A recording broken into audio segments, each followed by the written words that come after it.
order the regular meeting of the Hubbardston Planning Board at 6:38 p.m. on the 20th of February 2025. I need to remember to call my sister, it's her birthday. Planning board meetings are broadcast live and digitally recorded.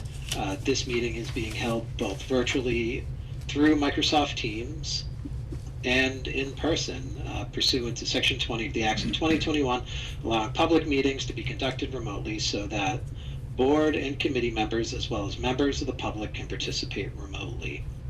And recognizing that we have attending tonight's meeting, Member Dack, Member Steiger, Associate Member Russell, and recognizing that we have absent Member Demalia and Member Holman. So getting the meeting started, we traditionally do a call for public comments. Do we have any members of the public who are attending the meeting for the purpose of commenting on anything that is not elsewhere on the agenda? Nope. Excellent. So hearing no comment, we're on to acceptance of the minutes of the previous meeting. The minutes were made available to the board in board packets, I presume. I'm not sitting in the room. And also available through the town's installation of Office 365. Have the members had an opportunity to review the minutes, and would somebody like to make a motion for their acceptance, and we'll do corrections under discussion? I'll make a motion that we accept the minutes of February the 5th, 2025 as presented.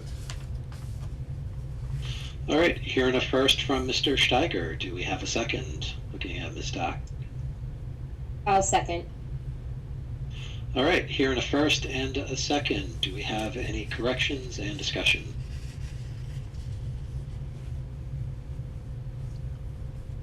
None on my I end. have none. I have none. Right. And Francois, are you all set? Yes? All right. So hearing none, I'm going to call a vote, and it is a roll call vote because we have members necessary for a quorum attending remotely. So Mr. Steiger, Aye? Ms. Dack, Aye. and the chair is aye, so the minutes are accepted. Next on the agenda is we have the planner's report. Thank you, Chris. Nothing to report further than the materials in your packet already. Excellent, thank you. So moving forward into new business, we have two items. The first one being an A&R for New Templeton Road. Alec, have you had an opportunity to review that submission? I have, yes. Can you please tell us about it? Absolutely. Bear with me while I get my screen up and running.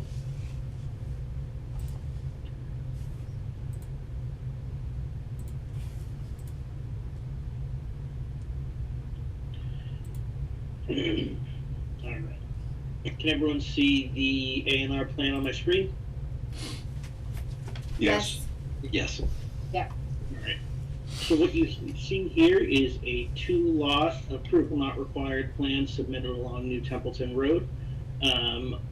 In addition to this, I have also prepared a checklist. Can everyone see the checklist here? No. Not yet. How about now? Yep. Yep. Perfect. I'm Yes. still getting the hang of Microsoft Teams, so bear with me. This checklist runs through all the submission requirements for your A&R plan. I have run through the plan and noted that all of the required materials from the surveyor's stamp, the zoning materials and area lot, the monuments, locations, suitable space, etc., are all listed on the plan, and I do recommend the board endorse the plan as presented. As I said, it is a two-lot subdivision along New Templeton Road. They're proposing two buildable lots, although I will note, based purely on speculation, the wetlands in the front will probably present some potential building challenges, but it is otherwise currently undeveloped land, aside from an easement for AT&T to access and cross the property. If the board's so willing, you can pass a motion to endorse the plan as presented. And further, you can authorize Chris, the chairperson, to sign on behalf of the board if for any reason you feel you won't be able to have a quorum come into the office. Excellent. Thank you, Alec. Is the applicant present to speak to the application? Yes. Can you please introduce yourself for the record and Can you hear me all right, or should I let us get know what you're closer asking to for? You can You sit can there if come you sit. want. We can hear you just fine. You can? And I should have actually taken you first before asking you, Alex, so I apologize for going out of order on that, but Yes, my name is Ron Picari. I'm from Sterling, Mass, 3 Primrose Lane, Sterling, Mass. And I've been owner of this property for quite a few years, probably 35 years or so. And finally decided to build myself a house on it. And I'm a contractor. I got a licensed contract from the state of Massachusetts. And I just want to go ahead forward and get all my approvals and whatever else is necessary and start building. excellent, thank you. Yeah. And just for the purpose of the record, I just want to highlight what Alec had mentioned, that this is a A&R and that we're not making any statement as to the buildability of the parcel. So we're just here talking about a plan. So I just want to make sure that that it's clear that that is the sole thing we're here doing. Okay. Excellent. So any questions from the board for either the applicant or for the planner? I have a quick question. I'll let you, Can't shut it off. It yeah. just won't go away on I me. understand. You're all set? Okay, good. I note that you have an AT&T easement. Is there anything on that area right now? Nothing. Okay, so there's no It's- poles or nothing? There is a pole at the start, the northwesterly most corner. That's here, Yes. okay? And I've gotten full permission from them. It's all been recorded, Okay. as it's shown on there. And they actually have said that there's never been anything, and they don't ever intend to put anything in that right of way that they have. But there's nothing there right now anyway. And there's nothing underground, nothing above Nothing. ground. Correct. All right, that's what I would like to, Yeah. you answered my question. Thank you so much.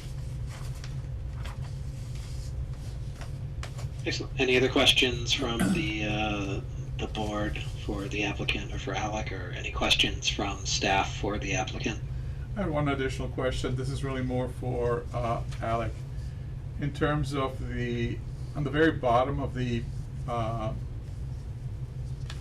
application, there's a request or requirement that the tax collector sign off. Do you have a version of this here that shows this as having no debt or anything of that nature? I do not have a copy of the A&R cover sheet in front of me. I don't know that I've seen that myself, but I would defer that back to Leanne, and ultimately you can go ahead with the vote if you choose, and Leanne can hold it in the office until we get that tax collector I certification. don't have a sign off from her yet. Okay. So I mean, I'm assuming you're up to date, but for all intents and purposes, I it paid is. my tax about a month early here. Yeah, no, it is a requirement, so Leanne can check this out and then hold it, and if she does find anything, and then communicate that to you, but otherwise, we should be able to just get the signature and then have It's the only this. thing it could be, because there's no electricity, there's no sewerage, no water, so it only could be just for the tax. and stuff. Exactly, it's just the tax collection, And I paid typically, it about a month ago. which is fine, perfect. I would suggest that procedurally, that somebody would make a motion for the board to endorse, and for the endorsed plan to be held until that certification is completed. So moved. Hearing a first from Mr. Steiger, do we have a second? I'll second. Hearing a second from Ms. Dack, any further discussion? This is Peter. I recommend that we Go ahead.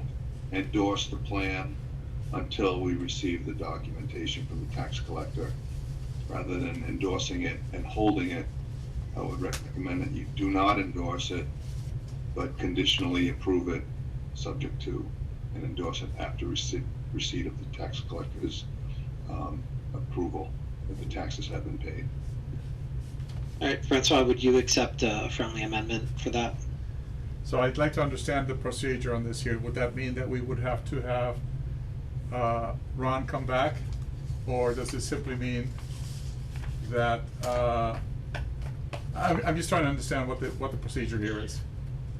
I heard that as I would not endorse, well, we also have to have a second motion on behalf of the board to endorse, but that I would not actually sign the plan on behalf of the board until that certification was provided. So we would vote Okay, to accept it subject to it, but that I do not endorse until, is what that friendly amendment would be. I think that makes Correct. sense in that, and I understand where you're coming from, Peter. In this case, what we can do is I will accept that as a friendly amendment to the motion that has been presented, and I'll be okay with that. Hey, Ms. Stack, that works for you on your second? Yes. Excellent. Any further discussion? Not on my end. All right, so calling a vote, and it's a roll call vote. Mr. Steiger, Aye. Ms. Stack, Aye. and the chair is aye. So I'd like to ask for a second motion, which is for me to be authorized to, or excuse me, a second motion for the chair to endorse the plan on behalf of the board once the certificate's been provided. I'd like to make that motion. Here in a first, do we have a second? I'll second. Any discussion? Calling a roll call vote. Mr. Steiger, Aye. Ms. Stack, Aye. and the chair is aye. It is, the motion is approved. So should not affect you in any way. Once she receives the A-OK, he'll be notified. Our chair will be notified. I'm surprised. I talked to him yesterday, he said he had everything done.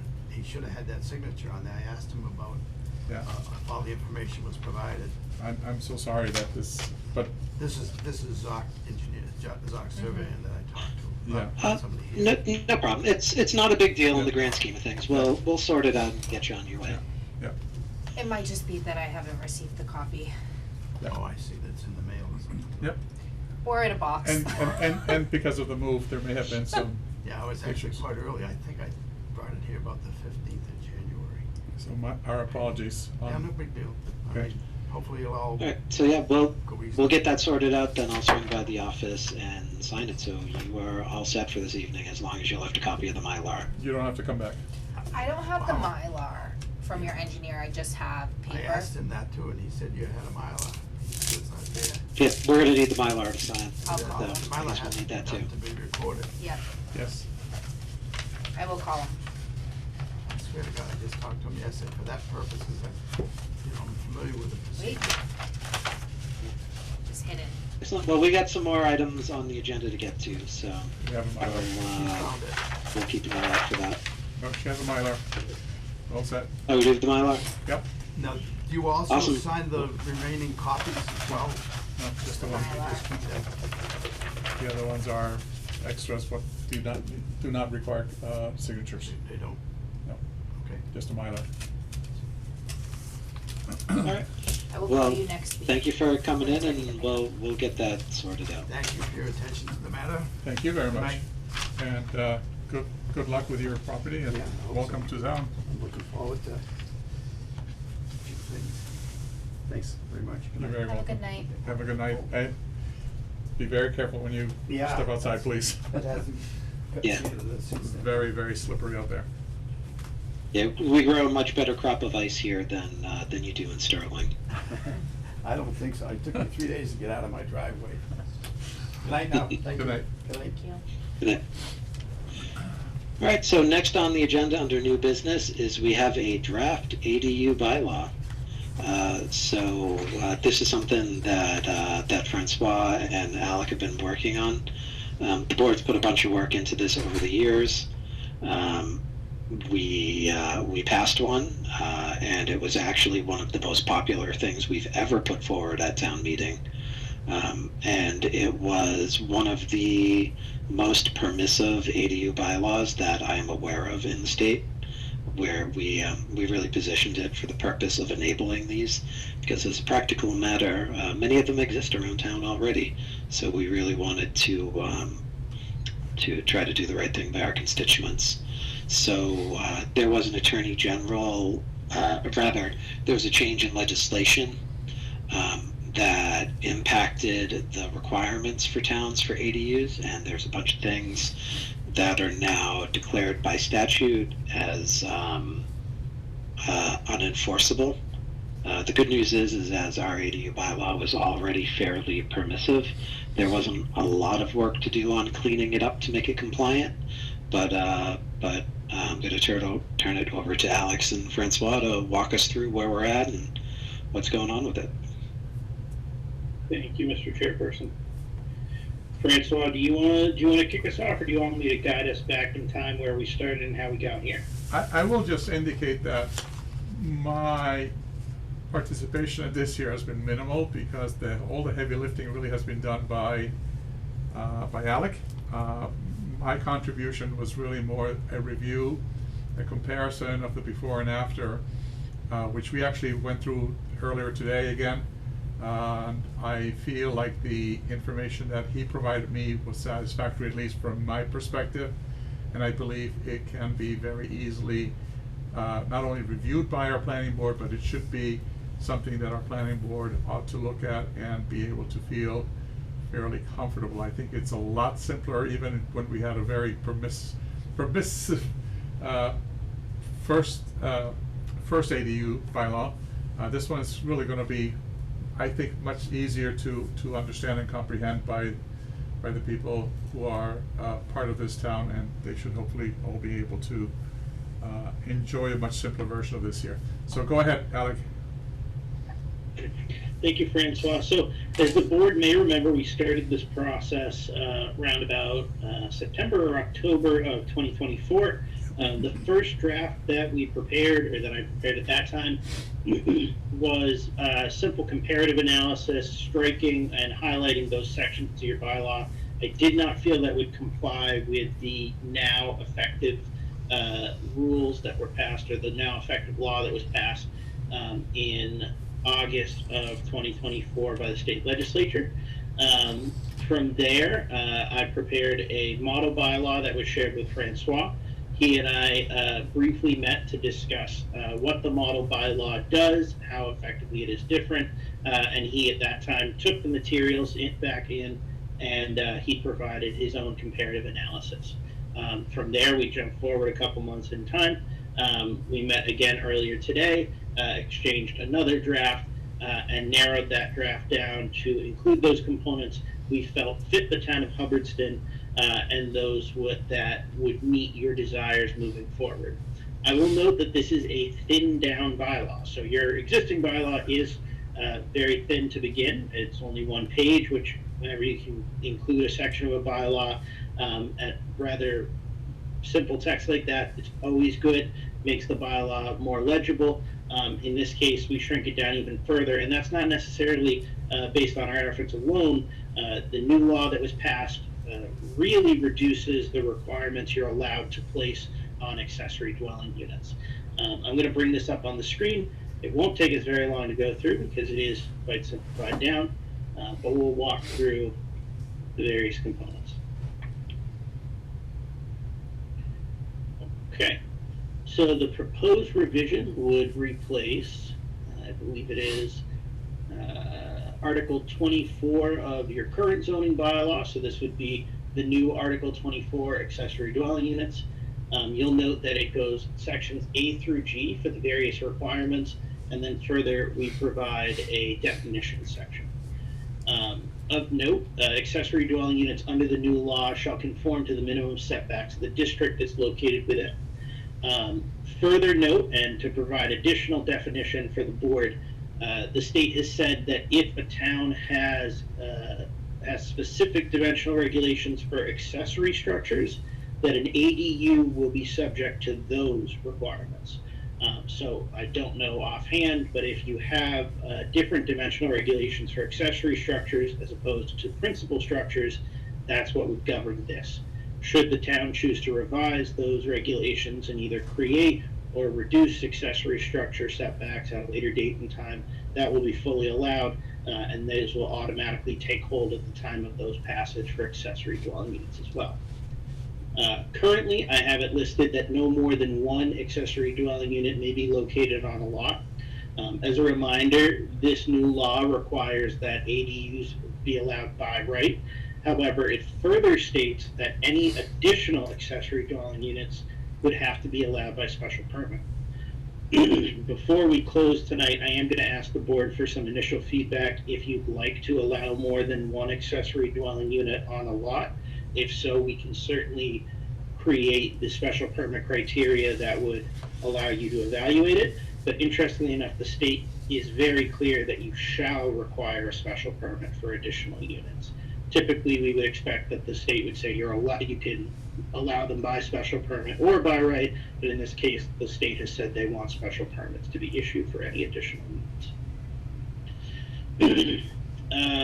The accessory dwelling unit shall be the lesser of 1/2 the gross floor area of the principal dwelling, or 1,000 square feet. So whichever is the lesser of the two measurements. If you have a 1,800 square foot home, the maximum you'd be allowed is 900 square feet. Of note, this varies from the state's definition of accessory dwelling unit. The state says you're allowed to be less restrictive than they are, but you can't be more restrictive. The state definition is the lesser of 1/2 gross floor area or 900 square feet. In speaking with Francois, the current definition allows for 1,000 square feet. Francois and I both believe the town would be interested in seeing it remain at 1,000 square feet. So again, that's less restrictive than the state's requirements, which you are allowed to do. This is entirely acceptable. However, I will note for the whole board that you will still have to pass a 2/3 majority at town meeting. As the board might be aware, but not necessarily the public, recent changes to state legislature, if you were adopting the definition by the book of exactly what the state defines an accessory dwelling unit, you could do it by simple majority at town meeting, but because we're varying from their definition, it'll have to be by typical 2/3 majority. Given that we're less restrictive and more closely aligning with your current regulations, I expect this will go through at a 2/3 majority. This next section, section D, any addition to an existing single-family dwelling needed to create an ADU shall aggregate to be no larger than the lesser 1/2 or 1,000 square feet. This may sound redundant to the section above, but what it does is it creates a simple stopgap. So, for example, if someone has an 1,800 square foot home, as we discussed earlier, they would only be allowed an ADU of 900 square feet. However, if they wanted to have a 1,000 square foot ADU, they could still have that if they first renovate the home by an additional 200 square feet. This stopgap is that they will first have to pull the building permit to renovate the principal dwelling unit, and then, once that renovation is complete, they will be able to pull an additional building permit to erect a 1,000 square foot ADU.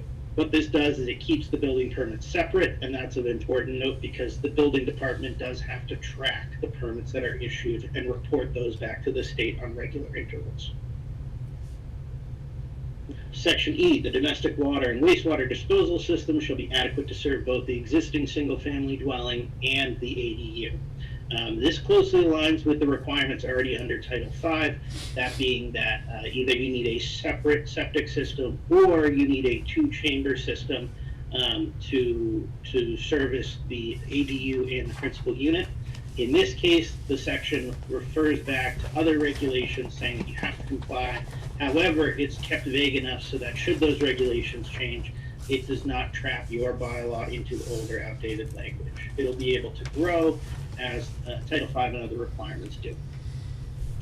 Section F, one additional parking space shall be required for an ADU that is more than 1/2 mile from a commuter rail station or bus station. Under the state law, you are allowed to require one additional parking space for any units that are more than half a mile away from any rapid transit stop. However, anything within the half mile must not be required to install an additional parking space. If people wish to install additional parking spaces, they are more than able to do so. However, this reinforces that where you have to travel a little further to get to public transit, you'll have that one space. And then finally, Section G, by right siting of an ADU is allowed only within single-family residential zoning districts. In Hubbardston, that means every district. Of note, this may sound a little confusing. This does not refer to a district named single-family residential, but rather any district that allows single-family residential by right will now also allow an ADU.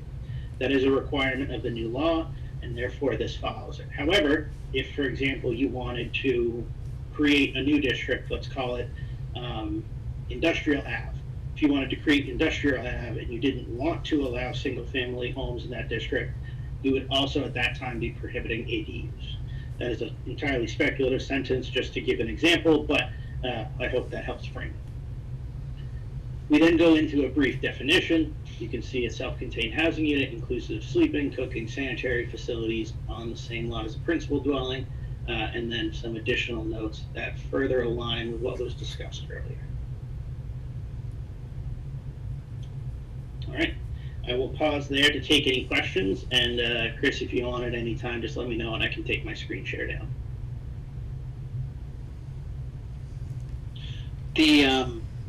The parking space requirement, was that in the original one? Because I don't think we have any spot in town that is half a mile from a commuter rail station or bus station, unless you count. I know Mart sometimes, or Mart for a while was doing a pickup from in front of town hall, whether or not that counts. So I've had the same question asked in other instances. I have not gotten a clear answer from the state.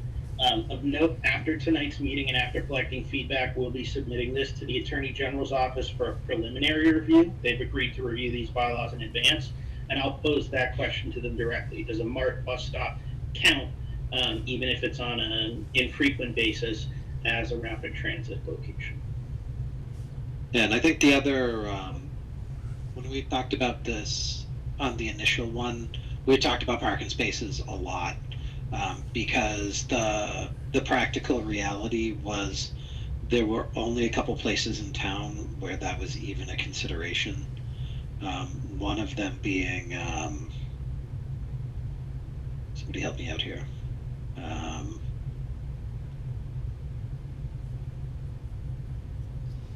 The large development off of Westminster Road. Lighthouse? Nope, not Lighthouse. With the Lake Association and the clubhouse. Pinecrest? Pinecrest, there we go. That the parking spot limitations, the only place where that was even close to an impediment for folks were in Pinecrest, and potentially in some of the subdivisions on the northern part of the town. But that, for the most part, there's big driveways in Hubbardston. So I thought we were previously silent on that. Am I remembering that correctly?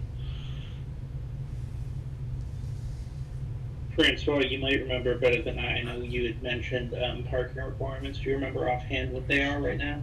No, and I apologize. I don't think I have the latest copy of the ADU, but let me, if you allow me, I'll quickly check here. I have it here in front of me. I'm just giving it a quick read. Yeah. I mean, and I don't think it really makes a big difference, because I don't think it's an actual pragmatic barrier to anyone, because lots in town tend to be large, so the accompanying driveways tend to be the same. Looking at your bylaw, section 24.3 requires 2 additional designated off-street parking spaces. Correct, okay. And that was the question I had for you, I think, earlier. So now we're basically saying. Yes, that was. Go ahead, apologize for interrupting you. I was just gonna say, so that was a place where we were in non-compliance with the new standards. Correct. So Okay. we were putting more of burden because it required two instead of now only requiring one.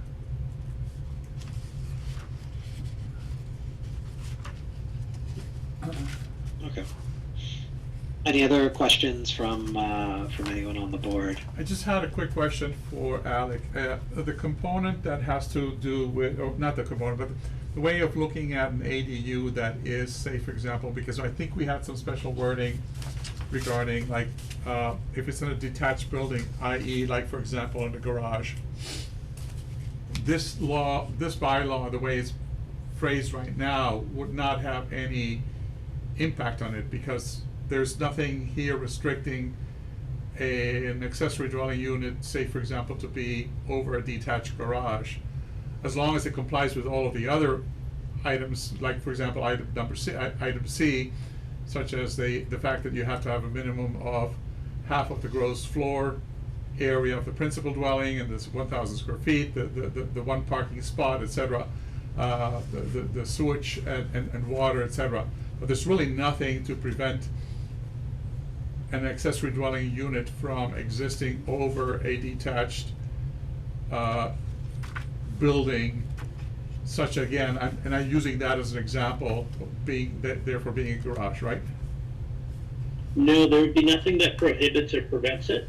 Of note, so let's say, for example, you had a larger than average garage, maybe a antique car collector or someone who collects a lot of items. Say that you have a 1,200 square foot garage.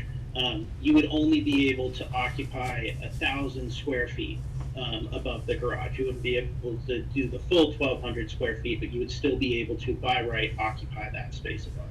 And one additional question I have for you, Alec, is any grandfathering that has to be accounted for in here, is that something we have to do explicitly in the bylaw, or is this something that we can capture it as sort of like the general spirit of how bylaws typically work? Meaning, like, the ADU bylaw has been brought into existence, I think it was as of 2 years ago, and that anything that was created as an accessory dwelling unit before then would therefore be grandfathered. So the grandfathering is automatic and inherent, the same as it would be for any zoning bylaw change. So any ADU that is already being occupied, or a building permit has already been pulled to construct prior to the date of your scheduled public hearing, which I believe we still have to get on the books, but prior to that date, anything will be grandfathered in. Once you hold the public hearing, at that time, anything past that will be based on this bylaw, unless it is struck down at town meeting floor. Okay, so there's nothing specifically we have to add to the bylaw that indicates, that has a grandfathering clause, is what you're saying, right? Correct. There's nothing that has there's no need to state the grandfathering clause. The onus is on any property owner to produce those documents at a later date and time. All right, thank you for that clarification. Yep. Excellent. And we have a question from Mr. Russell. I threw the chair to Alex. Alex, you mentioned in B that only one ADU may be located on a lot, but you mentioned that perhaps we could expand that to include a second ADU unit by special permit.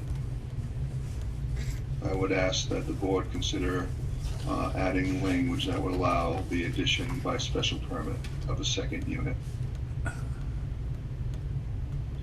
And Mr. Chairperson, I'll just further note as well, you could go to a third or a fourth unit if you so choose. Anything beyond the first accessory dwelling unit must require a special permit. We could create the special permit criteria for you to evaluate, or propose some options for you to evaluate it based on, but I would assume that that special permit would be granted by the planning board if you choose to include the language. My question back to the board as a reminder is, does the board want to include additional ADUs by special permit? I have a quick Yeah, I question. think the board likely would. Yeah, my question to begin with was, given the permissiveness of our initial bylaw to further that theme, to continue to be permissive, in this case by special permit for a second unit.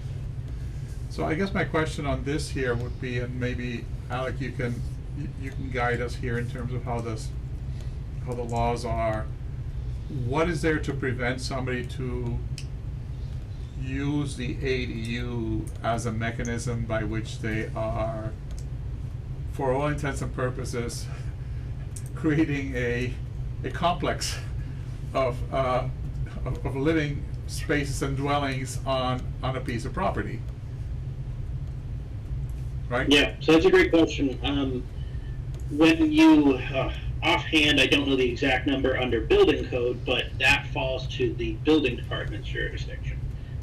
When it's a simple building and an accessory dwelling unit, you don't automatically trip the commercial thresholds. However, landlords or the building inspector could tell you that there is an automatic threshold. I don't know offhand the bedroom count or the number of units that would trigger it. But I would say you could safely go up to perhaps 3. That point, you're looking at a triple decker. What you are starting to discuss the traditional definition of multifamily at that time. So, I suggest, and this is probably an issue that we're going to have to look a little bit further into, because Hubbardston does have anti-compounding provisions in our zoning bylaws. So I think we need to understand the interaction of how this would work with that, and I think that anti-compounding provision answers a lot of what Francois' concern is, and that we probably could put that second unit by special permit and still have that. It's also only a second unit, as in properties where there are multiple units are already covered by special permit, because we have that in our zoning for cabins or for campground rental situations. Those are already requiring special permit, or really any other form of lodging that is done for a commercial purpose that's not a bed and breakfast, which is allowable by right in all districts. So I would suggest that we do already have some protections there for that. Mr. Russell? I think it's important to, again, recognize that a second unit would need to comply with the septic requirements when considering the first ADU and primary dwelling, as well as water supply. So, properties are going to be restricted just by nature of what their infrastructure already exists with, if someone was to do this. So I'm just trying to be permissive and allow for a second unit by special permit with all the other restrictions in mind. So if I may ask sort of like a follow-up on this here, Russ, Peter, and that is I had this discussion earlier with Alec on regarding the water and sewer. This does not, the way this is worded here, does not require that the accessory dwelling units be tied into the primary properties sewer or even the public water. They, for all intents and purposes, could have their own well and sewer, as long as obviously they pass health codes. Where I'm going with this here is if you have, say for example, a 20-30 acre lot, and you put your first accessory dwelling unit and everything is fine, and then you decide you want to do another one and then another one. I mean, there's nothing to prevent the person or the owner from creating a new septic system that takes care of that additional accessory dwelling unit. So I think we need to tread very carefully on this here. And the reason is again, I'm a tad concerned about us opening up the door here for somebody to come in and say, well, it's an accessory dwelling unit, and basically you're cookie cutting this here and creating like multiple accessory dwelling units in a property that really and that was not, and that this was not the intention of the ADU, but rather using it as a way by which they can create these additional ADUs and putting them on their piece of property and potentially using them for some commercial purpose. And again, I'm not saying that a second one may not be reasonable, but we need to be I think we need to be very careful with how we word this here, so as to prevent somebody from taking advantage of this here and saying, well, it says here that we can do it, so therefore we're going ahead and doing it. So I would suggest, just for the efficiency of discussion and deliberation on this, that that we, as the board, ask Alec to explore a couple of possible options here, and for our next meeting, we can just walk through those as a group, because we're currently we're walking down the road of hypotheticals without actually running the scenarios. I think we need to be a little more prepared as a board to do that based upon where the discussion's going, because I think there's valid thoughts on both sides of this. So I think asking Alec to put together some options, and we can also have that be available for the public feedback session. Because if the public is like, yeah, as permissible as we did before, or if the public comes in and they're like, no, we're worried about creep, it's an opportunity for us to listen to it.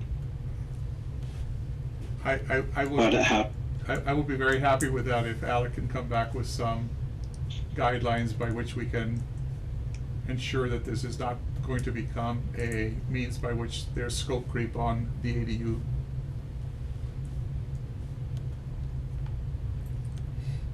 Okay. I saw a nod in affirmation from Alec on that. All right, any questions about any other parts of this bylaw for Alec? Not for me, thank you. Excellent. Well, Alec, thank you for all the work on this. I know it was a lot of work to even do the first version of it, and it was even more work to go through and unpack what the state was trying to do with the regulations. So the fact that this is a single, concise, single-page bylaw is by no means reflective of the amount of work that went into it. I just wanted to draw attention to that for the benefit of the public. That there were many, many pages of work that went into getting something so clean and concise like this. Thank you. So, yes, thank you. So moving forward on the agenda, and of course I closed my agenda window.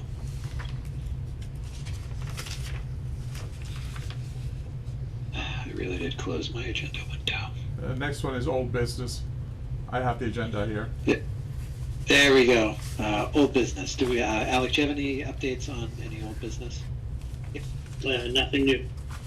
And I guess just for the benefit of the public who might not have caught the last meeting or seen any of the press releases, we got both of our DLTA awards approved by MRPC.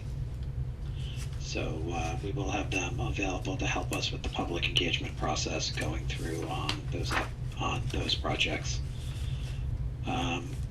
Onward to administrative matters. Does anybody have anything under that?